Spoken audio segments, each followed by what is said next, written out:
When we think of World War II, we often hear about the famous Allied generals, the daring Patton, the methodical Montgomery, the strategic Eisenhower.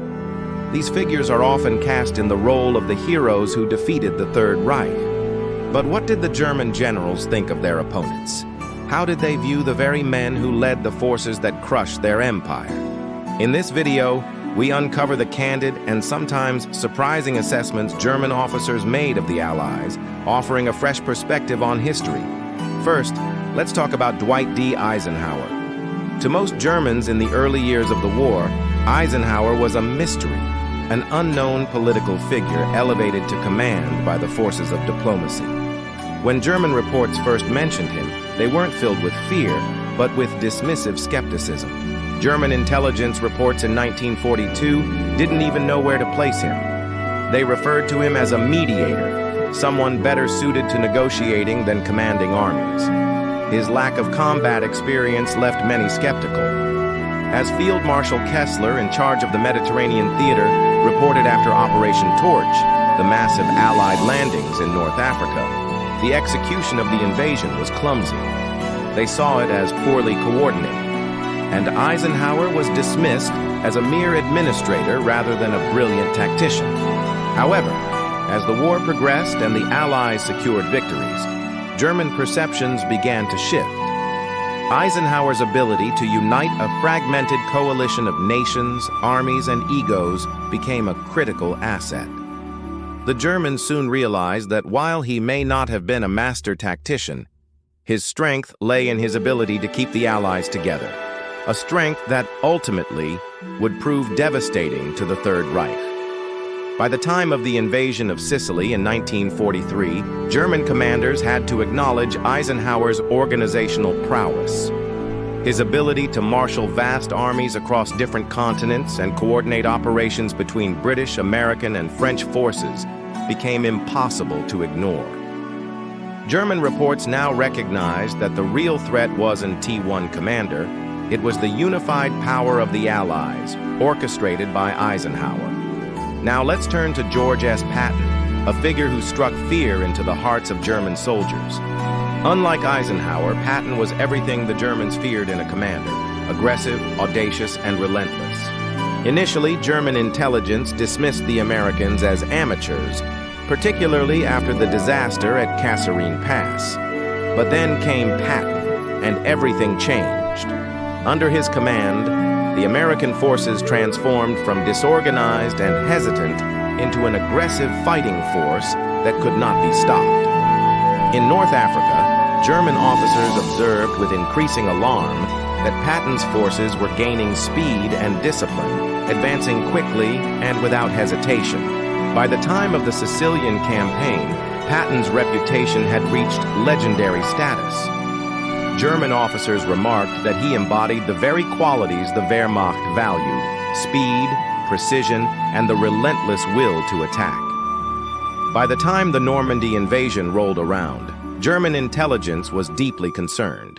They believed Patton to be the Allied mastermind, and even Hitler himself was convinced that Patton would command the primary assault force in the invasion. Ironically, this perception was used against the Germans in the infamous Operation Fortitude, the deception campaign that misled them into thinking Patton was leading the charge at Calais. German soldiers who faced Patton's Third Army after D-Day described him as a relentless force, one who pushed forward without stopping.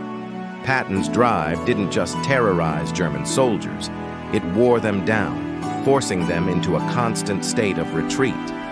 German officers admitted that Patton's aggressive style, though reckless at times, was a strategy they could not counter. And then we have Bernard Montgomery, an Allied commander that German officers often ridiculed but grudgingly respected. While Patton's approach was aggressive and fast, Montgomery's was deliberate and methodical. The Germans first encountered Montgomery in North Africa in 1942. At first, they saw him as overly cautious and predictable.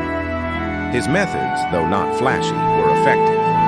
In the Battle of El Alamein, Montgomery's careful preparation and overwhelming firepower crushed the Axis forces and left a lasting impression on German commanders.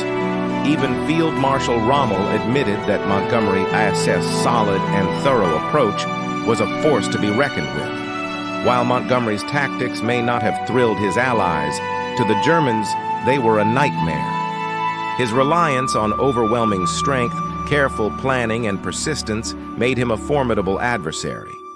German officers who had once dismissed him soon found that his predictability was, in fact, his greatest strength. As one officer put it, Montgomery may not have been brilliant, but he never lost. German officers in Normandy saw Montgomery's approach in full force. His slow, steady progress, though frustrating, tied down German resources, ultimately leaving the door open for Patton to break through and drive deeper into France. Though Montgomery's style seemed slow, German generals had to admit that it was nearly impossible to stop once it began. Now, shifting focus to the Eastern Front, the German perspective of the Soviet generals was markedly different. Names like Zhukov and Rokossovsky were met with a mix of fear and begrudging respect. Zhukov, perhaps the most famous of Soviet commanders, was seen by the Germans as a brutal and relentless force. His tactics were seen as unyielding, but it was his ability to coordinate massive forces and conduct successful counterattacks that made him a genuine threat. German soldiers who fought at Stalingrad and Moscow remember Zhukov as the man who turned the tide of the war on the Eastern Front. Alongside him, commanders like Rokossovsky were noted for their calm precision. While Zhukov struck with overwhelming force, Rokossovsky combined his tactical brilliance with a measured approach, earning him the respect of German generals. His operations, particularly at Kursk, made German officers realize that the Soviet Union was no longer a disorganized army. It was a force capable of outmaneuvering and destroying the best that the Wehrmacht had to offer. And finally, Ivan Konev, who may not have been as famous as Zhukov, earned deep respect for his operational skill. His victories in Ukraine and the drive into Poland were seen as a demonstration of Soviet military mastery. To the Germans, Konev represented a new breed of Soviet commander, flexible, adaptable, and capable of overwhelming force when necessary. So what did the Germans really think of the Allied commanders?